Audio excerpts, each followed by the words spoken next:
Definitivamente, o processo de ensino-aprendizagem é único para cada estudante. Para conseguirmos deixar a educação ainda mais estruturada, uma das estratégias é a taxonomia de Bloom. Nesse vídeo, iremos conhecê-la. Vamos lá?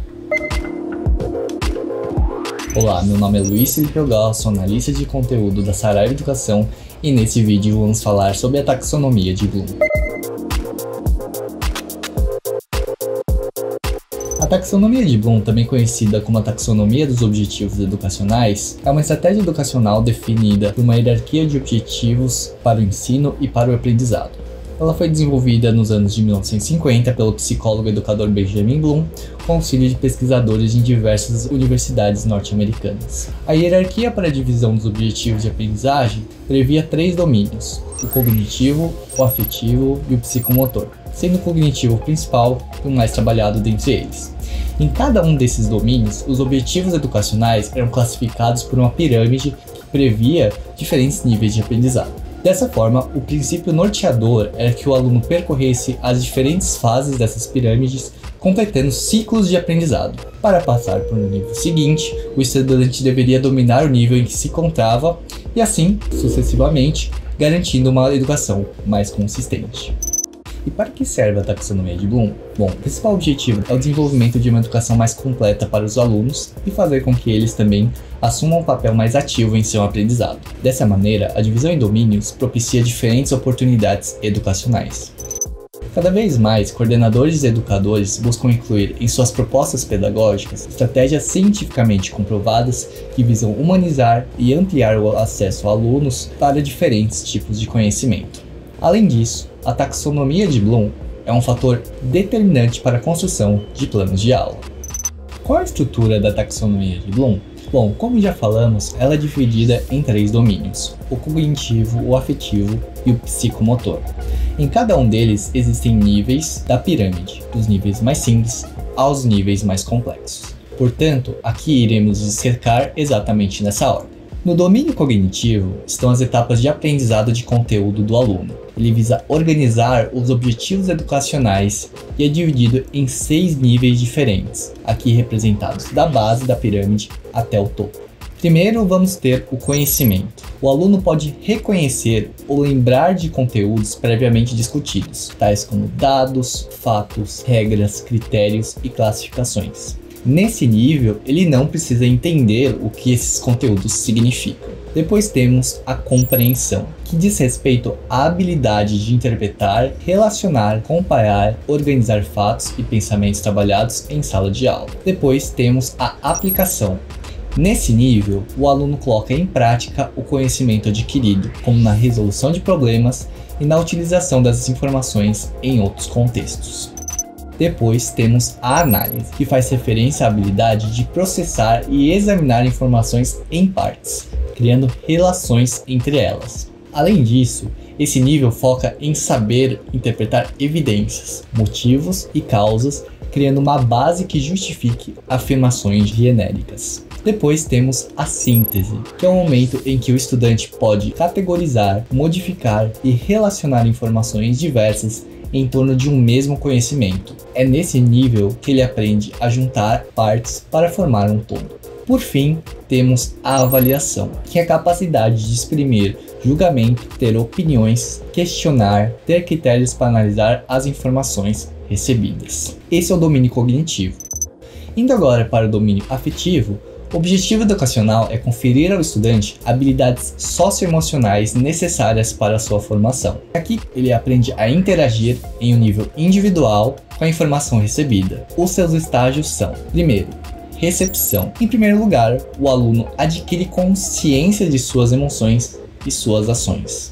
Em segundo, temos a resposta. Então, o aluno passa a ter um papel ativo na aprendizagem, respondendo aos estímulos feitos pelo professor ou por colegas. Depois temos a avaliação, que nesse estágio, o aluno tem a habilidade de atribuir valor às informações e acontecimentos. Este nível representa um comportamento mais consciente e internalizado.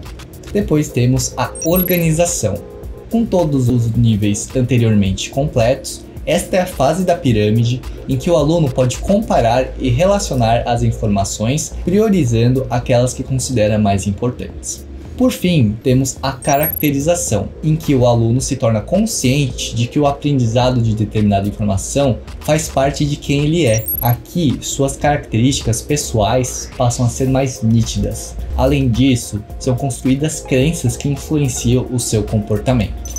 Por fim, vamos ter o domínio psicomotor, que abrange a parte física e sensorial do aprendizado. Ele se constituiu como uma peça relevante para educadores e alunos por compreender as mudanças de comportamento frente ao conteúdo. Ele é dividido também em 5 estágios. O primeiro é a percepção, em que o aluno utiliza os sentidos para perceber o mundo exterior. Em segundo, temos a predisposição, em que ele desenvolve a habilidade de se preparar física, mental e emocionalmente para absorver a informação, demonstrando que ele está pronto para fazer o que foi proposto. Depois temos a resposta guiada. Aqui, o aluno é instruído pelos educadores a completar tarefas e absorver as informações. Suas respostas a perguntas são, portanto, guiadas. Temos depois a resposta mecânica. As instruções não são mais necessárias e o aluno consegue formular respostas automáticas ao estímulo. Por fim, temos a resposta completa e clara, em que no topo da pirâmide está a habilidade de realizar as ações completa e individualmente. Conseguem, desse modo, dar respostas claras sem nenhum tipo de ajuda.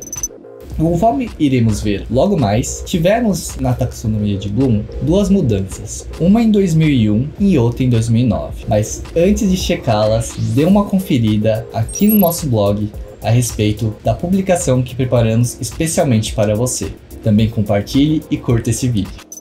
Como a taxonomia de Bloom foi adaptada para o século XXI, como já disse aqui, em 2001, a taxonomia de Bloom foi revisada por um grupo de psicólogos cognitivos e especialistas em educação. Dessa maneira, eles trabalharam em um modelo mais contemporâneo da estratégia. E assim, o domínio cognitivo é totalmente reformulado. No lugar dos substantivos entram os verbos que sinalizam cada estágio de aprendizado. E assim, a lista oficial da base para o topo da pirâmide se torna dessa maneira. Em primeiro lugar, temos o verbo lembrar, em que o aluno pode memorizar e repetir conceitos. Depois temos o verbo entender, em que é possível explicar e comparar ideias. Depois temos o verbo aplicar, em que entra a aplicação de conceitos na resolução de problemas. Depois, analisar.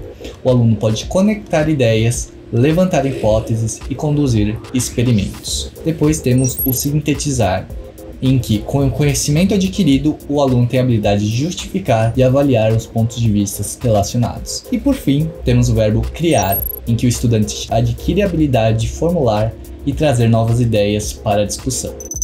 Além dessa mudança, também tivemos uma nova dimensão que foi proposta para a taxonomia de Bloom. Anteriormente, ela era formada apenas por uma dimensão, a dimensão do conhecimento. Depois, a partir de 2001, tivemos a segunda dimensão, que identifica o processo cognitivo, ou seja, o modo como os alunos aprendem. Assim, os professores vão responder 3 perguntas principais. O que aprender, que se trata da dimensão do conhecimento, como e para que aprender, que se trata da dimensão cognitiva. O que é a taxonomia digital de Bloom? Bom, como dissemos aqui, além da mudança de 2001, também tivemos a de 2009.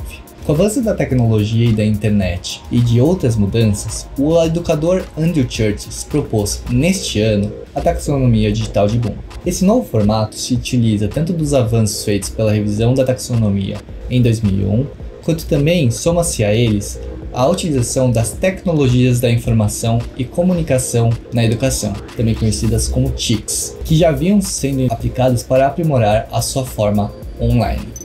Agora vamos ver como essas aplicações podem se inserir em cada um dos níveis do domínio cognitivo. No primeiro nível, o verbo lembrar, temos que a utilização de vídeos, jogos, animações e aplicativos que podem, por exemplo, trazer cards de conteúdo e jogos da memória são ferramentas muito potentes para esse nível de aprendizagem. Aqui, termos como googlar, favoritar, marcar, participar de redes sociais e pesquisar trazem muito sentido para a taxonomia de Bloom. No segundo nível, compreender, temos aqui que podem ser usados, por exemplo, gráficos, tabelas e demais imagens com fins educativos, além de questionários e avaliações online. Palavras como taguear, blogar e comentar são neste momento inseridas. No terceiro nível, aplicar, temos que o estudante tem mais alteração prática com a matéria, devendo ser instigado ao máximo a solucionar problemas reais com o que aprendeu nas aulas. Aqui trazemos verbos como jogar, compartilhar, desenhar, operar, roteirizar, editar, exibir, entregar, integrar, entre outros. No quarto nível, analisar, temos que os recursos-chave aqui são aqueles que nos trazem interação, como por exemplo os próprios ambientes virtuais de aprendizagem, os AVAs, os chats e os fóruns de discussão, linkar, mapear, recombinar, embedar e ilustrar são as novidades do nível da análise no meio digital. No quinto nível, avaliar, temos que, de forma ainda mais colaborativa, os estudantes devem fazer bastante uso de chats e fóruns de discussão, buscando sempre construir um conhecimento coletivo e protagonizarem cada vez mais o ensino. Articular, revisar, comentar em blog e moderar são as novas ações praticadas no penúltimo nível.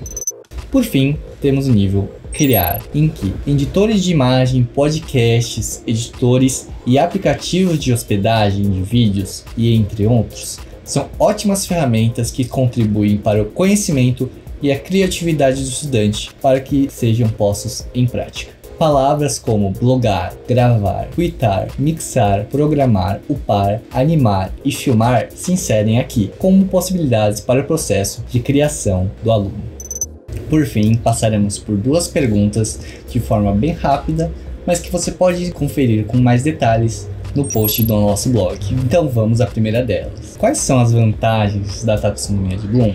Listamos aqui algumas. Ela promove um aprendizado mais completo, ela ajuda a planejar e definir o objetivo de aprendizagem, auxilia na escolha de ferramentas estratégicas pedagógicas, permite avaliar o aprendizado de forma contínua e estimula o desenvolvimento de diversas habilidades. E em relação à última, como a gente faz para desenvolver a taxonomia de Bloom na prática? Bom, podemos hierarquizar os conteúdos para aprofundar a compreensão, associar a taxonomia de Bloom às metodologias ativas, avaliar de maneira mais detalhada, focar no aluno, utilizar recursos online, ser realista, avaliar constantemente o processo educacional, manter objetivos claros e respeitar a hierarquia da taxonomia de Bloom.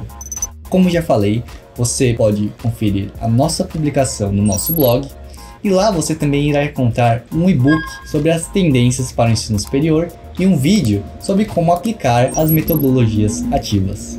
Não perca!